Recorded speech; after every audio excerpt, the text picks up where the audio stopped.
Three men want the same golden ball. Only one of them is going to get to hold it. One of them just turned 20, and he's already being spoken about the way people used to speak about Messi. One of them lost a World Cup final in the cruelest way a striker can lose one, and is now chasing the only trophy that might make the pain worth something. And one of them has spent his entire career being told he's not quite enough, not quite Messi, not quite Ronaldo, always the best of the rest. This year, all three of their stories collide at the same finish line. And by the end of this video, you're going to understand why this Ballon d'Or race might be the most personal one in years. Let's start with the kid, because that's still what he is, even if it feels wrong to call him that. He came through La Masia the way hundreds of kids do every year, most of them forgotten before they turn 18. He wasn't supposed to be different. And then he was on the pitch for Barcelona's first team before he could legally drive. And the comparisons started before he'd even had time to be nervous about them. Not, he reminds me of, not, he plays like, the actual name, Messi, said out loud, on television, by people who watch the real thing for 2 decades and know exactly how dangerous that comparison is to make about a teenager. Most players crumble under that kind of weight. He didn't. He kept scoring. He kept setting up goals that shouldn't have been possible from that angle, that age, that amount of first-team experience. And then he did it on the biggest stage. Football has a World Cup as one of the youngest players to ever matter on that stage. Not just play, matter.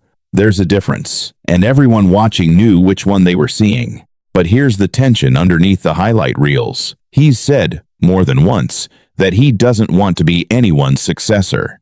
He wants to be the first version of himself, not the next version of somebody else. And that's a beautiful thing to say at 19. It's a much harder thing to actually pull off when the entire footballing world has already decided who you remind them of. Winning the Ballon d'Or this year wouldn't just be an individual award for him. It would be the moment he stops being compared to a legend and starts being spoken about as one, on his own terms. Now let's talk about the man standing in his way. The one who spent his whole career one step behind the 2 greatest players who ever lived. He's scored more goals in more competitions than most legends manage in a full career. He's broken World Cup scoring records. He's carried a national team on his back through tournament after tournament. And somehow, every single time the conversation turns to who's the best in the world, his name gets mentioned third. Not because he isn't good enough, because he had the misfortune of playing in the exact era when 2 once-in-a-generation talents were doing things nobody had ever done before, at the same time, in the same decade. This year was supposed to be different. This year, he walked into a World Cup as the best striker on the planet. No argument, no asterisk. And then it ended, the way his biggest moments have ended too many times before, agonizingly close, and then gone. A final lost in the cruelest possible fashion. Cameras caught him afterward, not angry, just hollow. A man who has scored against every kind of pressure there is, standing there with nothing to show for the one trophy that's always eluded him. So now the Ballon d'Or isn't just an award to him, it's the last major thing left to prove. Win it, and it silences almost every argument that's ever been made against his legacy.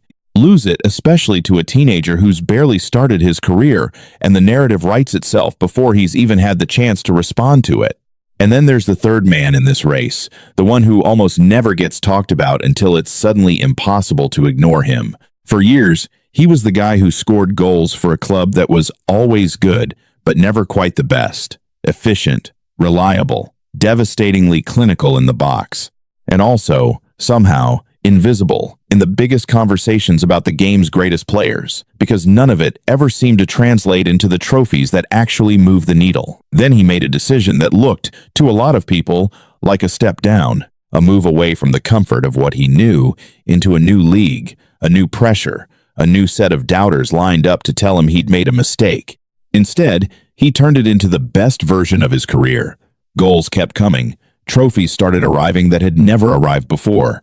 And when the World Cup came around, he did something that mattered more than any single statistic he delivered when his country needed him to, on the stage where careers get remembered or forgotten. Quietly, without the noise the other 2 generate, He built a case that's impossible to dismiss anymore. He's not the story anyone expected walking into this year, which might be exactly why he's dangerous. Voters love an underdog who forces his way into the conversation. And right now, that's precisely what he's doing. So here's where it gets interesting. 3 completely different paths converging on the same golden trophy. One is trying to prove he doesn't need anyone's shadow to be great. One is trying to prove that near misses don't define a legacy, even when it feels like they might. And one is trying to prove that greatness doesn't always announce itself loudly. Sometimes it just quietly outworks everybody in the room until you can't look away anymore. There's no easy answer here. Ask 10 pundits and you'll get 10 different names, and every single one of them will have a case that actually makes sense. That's what makes this year's race different from almost every other Ballon d'Or debate in recent memory. It's not one obvious favorite with a token nomination beside him. It's 3 genuinely deserving stories, and only one trophy to give. And when the ceremony finally happens and that name gets read out, it's not just going to crown a player. It's going to close one of these 3 chapters and leave the other 2 to spend the next year wondering what they could have done differently. Whichever way it goes, somebody's story just changed forever. Who do you think deserves it? Drop your pick in the comments. I want to see the arguments.